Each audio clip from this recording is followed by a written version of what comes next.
Tunë gjatjeta uroj t'jeni mirë. Sonte do të flasim për një zhvillim të madh i cili ka pushtuar një pjesë të madhe të mediave amerikane, atyre australiane, por dhe media të tjera prestigjioze ndërkombëtare, një dëshmi e ish spionit të CIA-s, ish agenti i shërbimit sekrete amerikane i agjencisë qendrore të inteligjencës pra CIA, Scott Ritter, ka dhënë një deklaratë e cila ka shokuar shumë qarqe analitike dhe shumë qarqe të studiuesve të cilët janë duke ndjekur dhe janë duke u përpjekur të kuptojnë se çfarë është duke ndodhur në këtë moment ndërmjet Shteteve të Bashkuara të Amerikës dhe pjesës tjetër të botës, ndërmjet Shteteve të Bashkuara të Amerikës dhe lindjes së mesme, arabëve, turqve dhe çështjes Gazës, dhe Shtetet e Bashkuara të Amerikës në raport me pjesën tjetër të planetit, pra në tërësi dhe në veçanti me dy rivalet e tyre të mëdhej, Kinën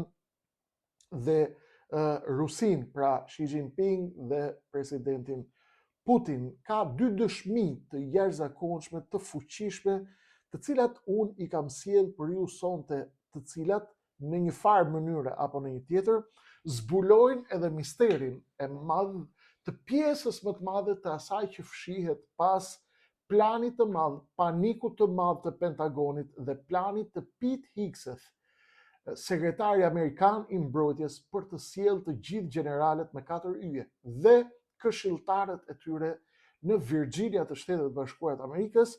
Është folur shumë për këtë pjesë dhe po flitet çdo minutë e më shumë në të gjitha qarqet e rëndësishme të analizës dhe të hulumtimeve, qofshin think tanke, qofshin shërbime ndërkombëtare, po flitet se cili është plani aktual i Shteteve të Bashkuara të Amerikës për të trajtuar pjesën tjetër të botës. A do të tërhiqen amerikanët apo do të shkojnë drejt një përballje të fortë, të ashpër dhe agresive? Çfarë ka përgatitur Donald Trump për pjesën tjetër të botës? A do të shkojë në përplasje me Kinën apo nuk do të shkojë?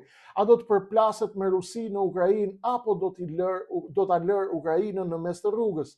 A do të shkojmë drejt një plani paqeje në Gaza dhe në lindjen e mesme, apo do të shkojmë në përballje me Iranin, në përballje me Turqinë, në përballje me arabët, në përballje të hapur, në luftë të hapur? Cilat janë skenaret? Çfarë po gatuhet në Washington? Cila është pjesa që duket dhe cila është pjesa që nuk duket? Sekretari amerikan i mbrojtjes, që është një nga skifterët e disa nga organizatat më të forta të krishterë të Shteteve të Bashkuara të Amerikës, me ndikim të madh në administratën e re të Donald Trumpit, me ndikim të madh dhe tashmë në Pentagon.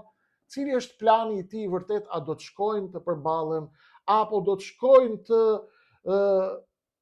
futen brenda Amerikës, të tërhiqen brenda saj, të rrethohen nga oqeanet dhe të nisin planin për të ruajtur Amerikën nga brenda, të forcojnë kufirin me Meksikën e kështu me radhë, loje madhe, plane të mëdha.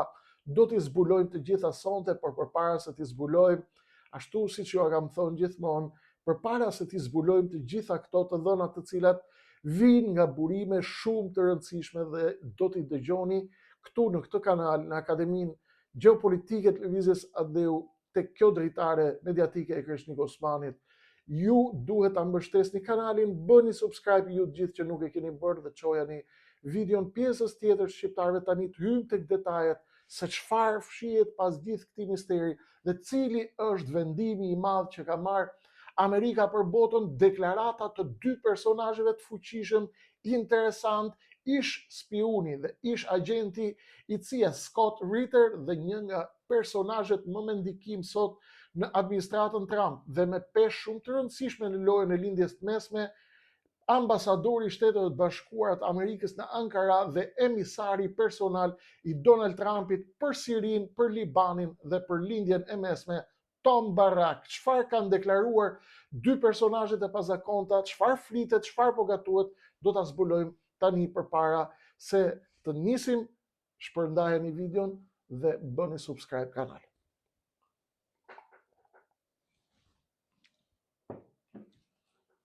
Ish oficeri i shërbimeve sekrete Scott Ritter ka thënë të gjithë ata të cilët kanë menduar se Shtetet e Bashkuara të Amerikës kanë një rol kujdestari për Izraelin në lindjen e mesme, diçka ka ndryshuar, thot ai, nuk është më gjithçka siç ka qenë. Ritter zbulon se strategjia amerikane e re mund të jetë me përmasa dhe me pasoja katastrofike për Izraelin, por ndoshta shumë prej amerikanëve nuk e dinë dhe nuk e kuptojnë këtë, madje ai beson se edhe vetë izraelitët ende nuk e kanë kuptuar dhe nuk e kanë besuar këtë. Ai ka folur gjithashtu edhe për sulmin e fundit të Izraelit ndaj delegacionit të Hamasit në Katar, një shtet aleat i madh i Shteteve të Bashkuara të Amerikës, në lindjen e mesme, dhe pretendimet, ka sqaruar Ritter, pretendimet se Shtetet e Bashkuara të Amerikës kanë qenë urdhëruesit e vërtet të sulmit në Doha të Katarit, pavarësisht deklaratave të tjera. Ai jep disa shpjegime shumë interesante për këtë, dhe kur themi Scott Ritter, kemi thënë një personazh që ka qenë me shumë influencë në shërbimet inteligjente amerikane dhe ka qenë një oficer zbulimi i cili ka patur informacione shumë të mëdha. Scott Ritter thotë që ky është një plan i amerikanëve për ta çuar dal nga dal Izraelin drejt vetvrasjes së madhe. Amerikanët, sipas zotit Ritter, janë të interesuar që lufta dhe nervat e Izraelit dhe strategjia luftarake apo e mbrojtjes së Izraelit të duket e pakontrollueshme, të duket jashtë kontrollit, qoftë nga Izraeli vetë, por qoftë edhe nga amerikanët. Ndaj amerikanët po kujdesen që imazhi i Izraelit dhe i ushtrisë së Izraelit nëpër botë të duket sikur është i pakontrollueshëm dhe jashtë kontrollit. Kjo, thot Ritter, e dobëson Izraelin dhe kjo sjell dobësimin e tij gradual, sepse kjo në një farë mënyrë i tregon botës një arsye më tepër që amerikanët të fillojnë të përgatisin një tërheqje graduale nga rajoni, por edhe nga mbështetja e Izraelit, duke u justifikuar me faktin se izraelitët kanë dalë jashtë kontrollit për arsye të Benjamin Netanyahus. Ai mendon, ish agenti i CIA-s mendon se sulmet dhe përdorimi agresiv i forcës nga Izraeli është dëshmia më e qartë e tronditjes dhe e çoroditjes së marrëdhënieve ndërmjet Izraelit dhe Shtetet e Bashkuara të Amerikës, pasi ish agenti i CIA-s mendon se nëse ata do të kishin besim të plot tek partneriteti dhe tek aleanca ndërmjet njëri tjetrit, ata Izraeli nuk do të kishte zgjedhur këtë kurs për të shkuar drejt çmendjes, drejt hapjes së luftës në të gjitha anët e horizontit, drejt goditjes së aleatëve të Amerikës, drejt goditjeve të partnerëve të Amerikës.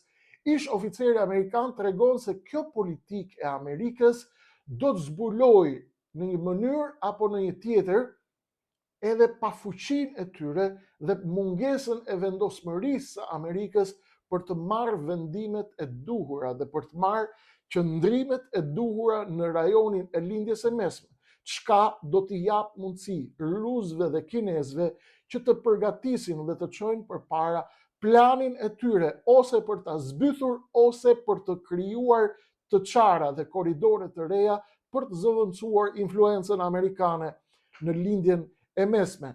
Ju e pat njëri nga efektet kryesore të kësaj çmendurie të Benjamin Netanyahus dhe të qeverisë së tij ishte fjalimi që mbajti në Organizatën e Kombeve të Bashkuara, ku të gjitha delegacionet apo 80-90% e delegacioneve u quan në formë demonstrative dhe braktisën sallën, përveç qëndrimeve të tjera për njohje të shtetit Palestinës, nga Britania e Madhe, nga Franca, nga Kanadaja, nga Australia, Spanja ka marrë hapa të jashtëzakonshëm për të mbështetur edhe flotiljen e qendresës, madje edhe për ta mbështetur ushtarakishtat me bllokimin e shitjes çdo armatimi për Izraeli, dhe kështu në këtë mënyrë, thot ish agenti i CIA-s, Izraeli do të fillojë të dobësohet çdo ditë dhe do të shohim një moment të ri në marrëdhëniet amerikane dhe atyre izraelite, por kjo thot do të ndodhë në mënyrë shumë soft,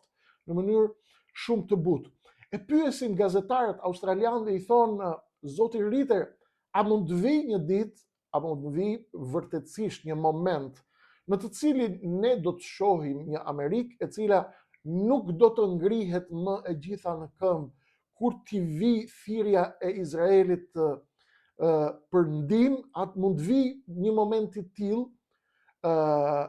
Zoti Ritter thot se Amerika nuk është shoqat humanitare dhe bamirëse atë që unë ju a kam përsëritur dhe ju a kam përmendur çdo natë, dhe ka thënë se Amerikanët kanë precedent në historinë e tyre që herë të caktuara kur kanë patur interesat e tyre të ndryshme me interesat e aleatëve të tyre, Amerikanët i kanë lënë në rrugë aleatët e tyre strategjik. Kjo ja vlen të kthehemi për shembull në vitin 1973, kur Amerikanët u tërhoqën dhe lanë qeverinë e Vietnamit të Jugut, e lanë në mes të rrugës, shkuan bën marrëveshjen e paqes në Paris, e kështu me radhë është dhe ajo historia e famshme që ju a kam treguar në Reelsa apo në videot e mëparshme kur Amerikanët pritën delegacionin vietnamez me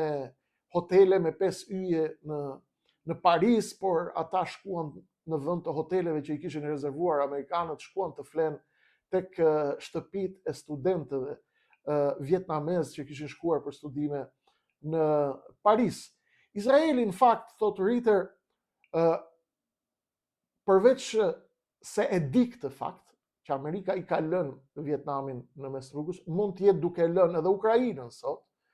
Kështu fillon tërheqja graduale, mbështetjes, tërheqja e trupave, dhe jemi në moment ku Amerikanët po vendosin dhe po kalkulojnë interesat e tyre.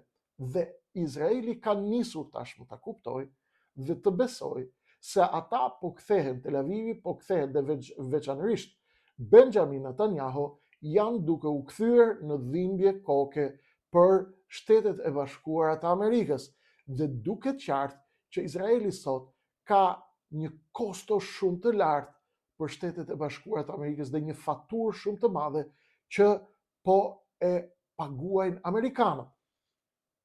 E vërteta është se Trump ka marrë vendim në politikën e tij strategjike të madhe, e ka marrë vendimin që të tërhiqet në shtëpi.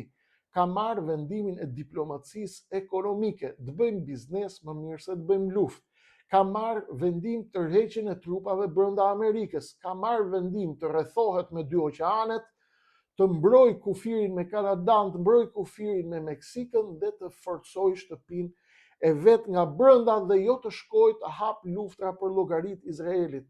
Amerikanët qartësisht nuk duan dhe nuk kanë interes në këtë moment të shkojnë në përplasje dhe në luftra për llogaritë Izraelit, por edhe në luftra të tjera të cilat mund t'i detyrojë historia apo momenti gjeopolitik i planetit që të shkojnë. Rinia sot në Shtetet e Bashkuara të Amerikës, madje dhe vetë qarqet e MAGAs, Make America Great Again, qarqet republikane, të gjithë janë shumë të lodhur nga politika e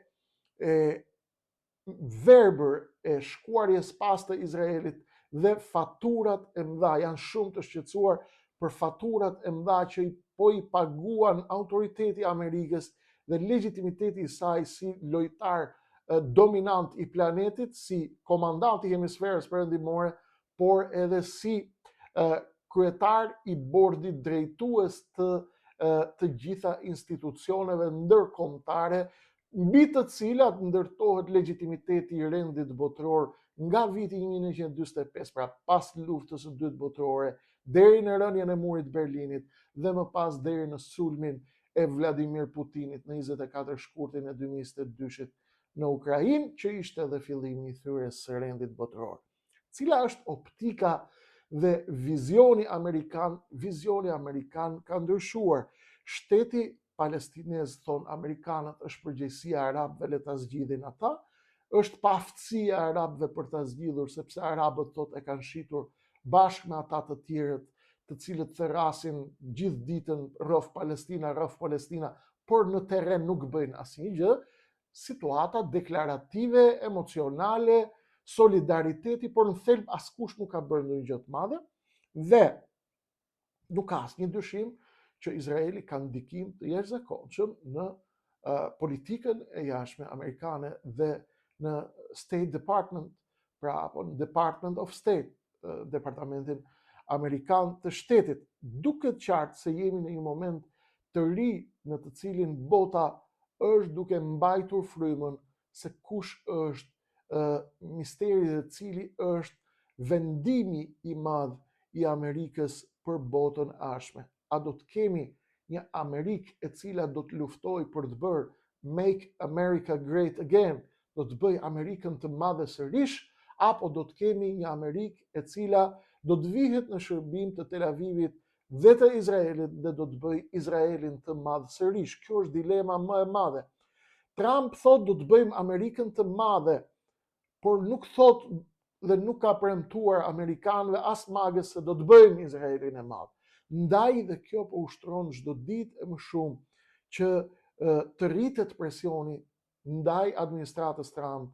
Ai u tha amerikanëve America first, Amerika është e para, dhe amerikanët po zbulojnë se tani në Amerikë situata është Israel first, pra Izraeli është i pari.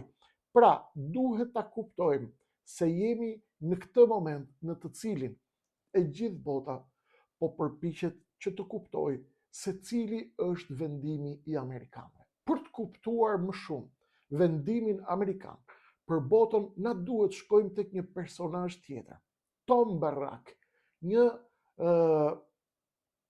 big i fuqishëm në fushën e real estate-it, një multimilioner amerikan i cili vjen nga Kalifornia, aktualisht ambasador i Shteteve të Bashkuara të Amerikës në Turqi, emisar i dërguar personal i Donald Trumpit për Sirinë dhe për Libanin dhe për lindjen e mesme.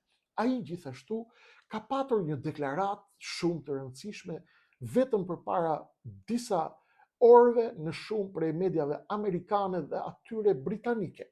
Dhe pyesin Tomin për vizionin e departamentit amerikan të shtetit, vizionin e Pete Hegseth, që është sekretari amerikan i mbrojtjes që ka thirrur generalet me 4 yje në Virginia bashkë me këshilltarët e tyre për atë që do ta shohim tani se çfarë është arsyeja e vërtet.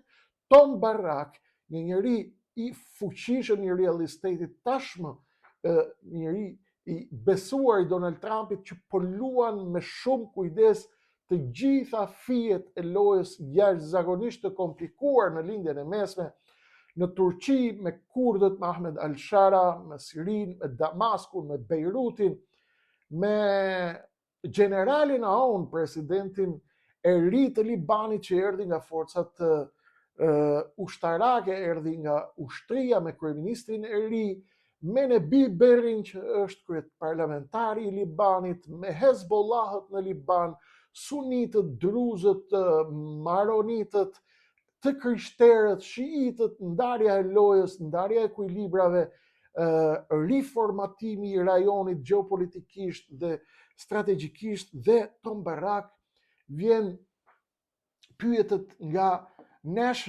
Americania National dhe i thuhet zoti Barrack cili është vizioni i Donald Trumpit, ta kuptojmë për gjithë botën sot. A do të shkojë bota drejt luftës apo do të shkojë drejt paqes? Jo pa siklet dhe jo i pa vënë në vështirësi, zoti Tom Barrack thot paqja është iluzioni më i madh në botë. Më vjen keq ta them, po paqja është iluzioni i madh në botë. Dhe thot fjalë për fjalë, it's not about peace, it's about legitimacy. Nuk jemi duke folur për paqen, nuk bëhet fjalë për paqen, por bëhet fjalë për legjitimitet. Që do thot, bota kur nuk ka për të patur paqe, thot Barrack. Pse? Sepse të gjithë popujt e botës, thot, më të vegjël apo më të mëdhej, synojnë dhe janë në kërkim të legitimitetit. Legitimitetit të fuqisë së tyre dhe legitimitetit të tezës së tyre për të sunduar popujt e tjerë. Që do të thotë paqja ndërmjet popujve është e pamundur, sepse gjithmonë do të ketë njerëz, popuj apo entitete shtetërore, politike, religjioze, fetare, të cilat mendojnë se kanë supremaci dhe kanë superioritet dhe besojnë se ata duhet t'i nënshtrojnë pjesën më të dobët të botës. Pra, përgjigja e flakt është paqja është iluzioni më i madh. Çfarë do të thotë kjo? Kjo do të thotë që krahas përpjekjeve për diplomaci të butë dhe për të krijuar një minimum terreni që bota të jetë në një paqe të kontrollueshme apo në luftë të kontrollueshme dhe në një plan për të çuar prosperitetin, zhvillimin, ndërtimin, ekonominë në të gjithë pjesët e botës përpara, do të kemi luftë të pandërprerë dhe një përplasje të fortë ndërmjet kujt, ndërmjet gjelave të Kotecit për të përcaktuar se kush është gjeli i Kotecit. Popujt nuk kanë nevojë për paqë, thot Tom Barak, popujt kanë nevojë për të legjitimuar ëndrat, pasionet dhe epshet e tyre perandorake. Të gjithë e shohin veten të mëdhej, të gjithë duan më shumë toka, të gjithë duan më shumë pushtet, të gjithë duan të sundojnë pjesën tjetër, të gjithë mendojnë se Zoti i ka zgjedhur ata, të gjithë mendojnë se kanë supremaci, të gjithë mendojnë dhe vjen një moment kur mendojnë se paqja duhet marrë fund. Pse? Sepse unë kam të drejtë që të marr tokën tënde, sepse unë besoj, qoftë nga kultura ime e trashëguar, qoftë ke legjendat, qoftë tek mitet, qoftë tek kultura e popullore që kam ndërtuar, unë besoj se jam një popull superior dhe të gjithë popujt e botës ndërtojnë mitet, ndërtojnë bazamentin për të krijuar këtë legjitimitet apo për të çuar përpara ëndrat e tyre. Kjo do të thotë, sipas Tom Barakut gjithashtu, se duke u kthyer lindjes së mesme që është dhe zemra e planetit, ai tregon me nën tekst dhe thotë që Izraeli vazhdon dhe do të jetë një kosto shumë e lartë dhe një faturë shumë e lartë për Shtetet e Bashkuara të Amerikës. I pyetur nga gazetarët se cilët janë aleatët e Amerikës në lindjen e mesme, Tom Barak i thot gazetares, më vjen keq që ma bët këtë pyetje, do të dëshiroja shumë që të mos ma kishit bërë një pyetje të tillë. Pse, i thot gazetarja? Ai tha, ne nuk kemi aleat. Nuk ekziston fjala aleat, as fjala aleat strategjik, ne kemi vetëm interesa. Kush ndjek interesat e Amerikës, jemi me ne, jemi me të. Kush nuk i ndjek dhe kush bie, sulmon, prek dhe cënon itinerarin e interesave amerikane, nuk është i joni dhe ne e lëm në mes të rrugës në sekond. Pse? Nuk ka diçka që quhet aleat, thot Tom Barak, jo Kreshnik Osmani. Se i kapni, i shkpusni videot pasaj dhe hidhni në TikTok. E bëjnë patronazhistët.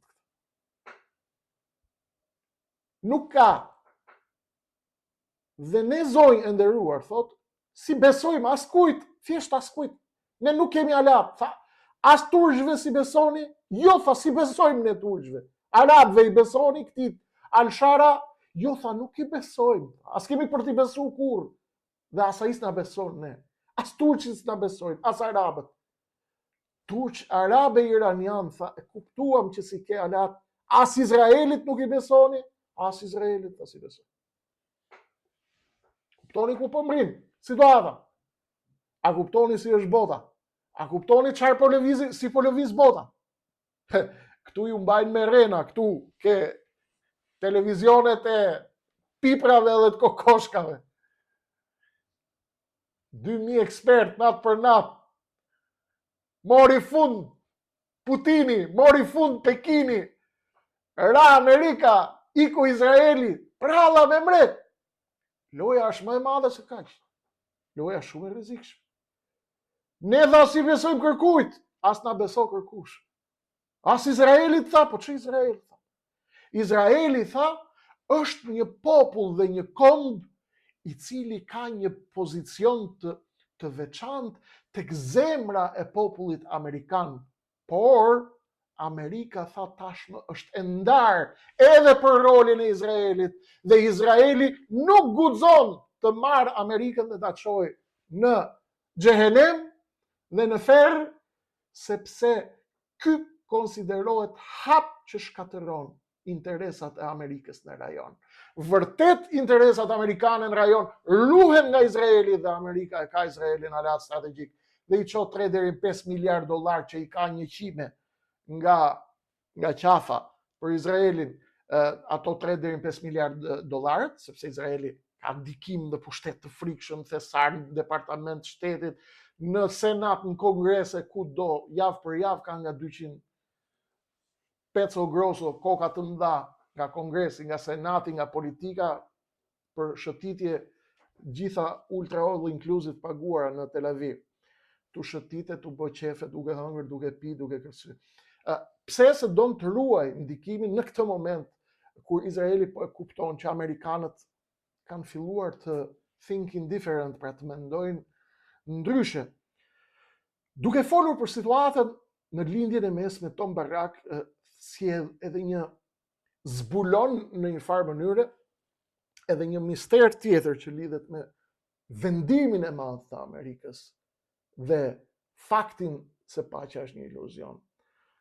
Hyn në lojën e Libanit, ku atje është duke u bërë, nuk do të marr minuta për këtë, se është analizë tjetër e veçantë, mund ta bëjmë një minutë në një moment tjetër çfarë po ndodh në Liban, Siria, Libani, Izraeli, Turqia, ekuilibrat, Hezbollahu, Arabia Saudite, Irani, të gjithë kjo lojë e mistershme të cilën unë modestisht e njoh në mënyrë milimetrike, për arsye se e njoh mirë rajonin, shkon Tom Barak të kjo zonë dhe kjo rajon dhe flet për situatën në jug të Libanit, në Liban dhe për domosdoshmërinë e çarmatosjes së Hezbollahve. Kjo është thelbi i debatit sot në Liban.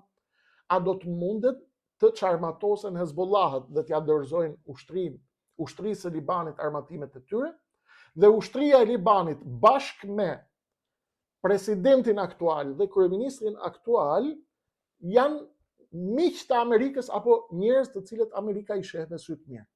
Amerika dhe Tom Barak ka shku 10 herë. Tom Barak erdhi pas Amos Hochsteinit dhe filloi t'u thot atyre libanezëve pra që duhet të hiqni dorë të çarmatosni Hezbollahët.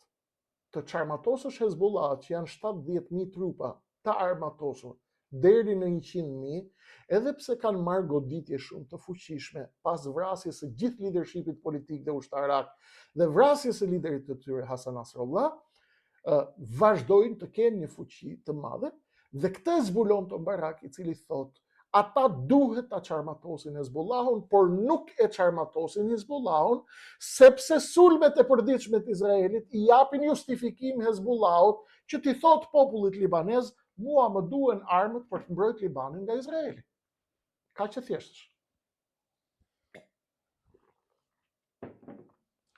Që do të thotë, po të bëjmë një krahasim ndërmjet Hezbollahve, ushtarëve të Hezbollahve, 70.000 deri 100.000 thotë, dhe ushtarëve të ushtrisë zyrtare të Libanit, ata të Hezbollahve marrin $1.000 në muaj rrogë, ushtarët e Libanit marrin 200 deri në $300. Çfarë kuptojmë këtu? Kuptojmë, thot Barak, pasi e pyet gazetarja kur do të kthehesh në Liban, tha do të kthehen kur ata të fillojnë të lëvizin. Po ata tha s'kan për të lëviz. Ata tha presin që të kthehen marinsat, tha, dhe të vinë luftaniet amerikane, të hynë në Liban, të çarmatosin Hezbollahun. Kjo nuk ka për të ndodhur më kurrë. Por, tha, ata duhet të çarmatosin njëri tjetrin, po na thonë se kanë frikë nga një luftë civile. Nuk ka për të ndodhur luftë civile, tha, sepse tashmë është dobësuar Hezbollahu. Ndërsa qeveria e Libanit dhe presidenti aktual, generali Aoun, i thonë amerikanëve nuk ja heqin dot armatimet, se ata janë 10 herë më të fuqishëm se ushtria dhe policia. Si shkojmë t'i çarmatosim, do shkojmë luftë civile. Tashmë Barak nxjerr dhe zbulon misterin tjetër, thot, prandaj thot shkuam në ngërç, thot, në Liban, sepse i duhet prerë koka gjarprit. Kush është gjarpri? Gjarpri është Ayatollah Ali Khamenei në Teheran. Pra, mund të jemi përballë një plani për të goditur befasisht Iranin, ose në një plan tërheqje komplet nga rajoni, sepse Amerika nuk është më e gatshme të luftojë, dhe të çojë Amerikën në luftë, dhe të paguaj gjakun e martirëve amerikanë, marinsave amerikanë, sepse ata pretendojnë kam luftu për Amerikën, thot. Po shkove, po vdiqe në Vietnam, në Japoni, në Ukrainë, ku do që të shkoj për interesat e Amerikës, është martir, thotë. Arabi thot, po mbroj tokën time, jam martir. Izraeliti thot, ma ka premtu ajo feja ime, thot që kufit e Izraelit janë nga Eufrati deri në Nil, do kontrollojmë gjithë rajonin e lindjes mesme, po su bë tempulli i Solomonit, do vi Jezu Krishti pastaj, është lojë e madhe kjo. Që do të thot, ndoshta mund të kemi një plan dysh, o për të godit Iranin, o për të godit Kinën dhe Rusin. Bashkarisht, ose në veç e veç duke godit në Ukrainë, ose dhe në Taiwan, ose tek e tek me një metodë që mund ta zgjedhin ata. Diçka e re që është zbuluar tani është refuzimi i Iranit për të marrë mbushje bërthamore nga Korea e Veriut. I kanë ofruar koreanët, po Irani nuk e ka pranuar sepse ka pas frikë se mos t'ia sjellin të minuara, pra të pavlefshme, dhe mund të jenë të rrezikshme, mund t'i shpërthejnë dorë, mund t'i plasin dorë. Pra, nuk e ka refuzuar Irani ofertën e Koreas Veriut për të sjellë armatime bërthamore. Lojë shumë e ngatëruar. Dhe këtu i vëm kapakun historisë nga agenti i CIA-s tek ambasadori dhe emisari Trump për lindjen e mesme, kuptojmë takimi i Tom Hicks dhe i Pete Hegseth, skifteri i shoqatave me ndikim të fortë të krishtera, me ndikim të fortë në Pentagon tashmë, ka thirrur ushtrinë një, sipas mediave amerikane dhe shpjegimeve të dy njerëzve që sapo i citova, shumë të rëndësishëm, një, për të bërë gati strategjinë e luftës së madhe, e cila është e pashmangshme.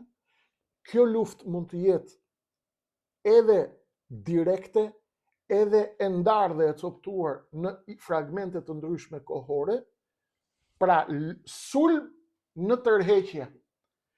Ç'do të thotë sulm në tërheqje? Vendimi i madh është të rrinë brenda Amerikës, por të mos harrojmë armiqt dhe kokën e gjarprit pa e prerë, dhe të çdo gjarpri tjetër që cënon interesat amerikane.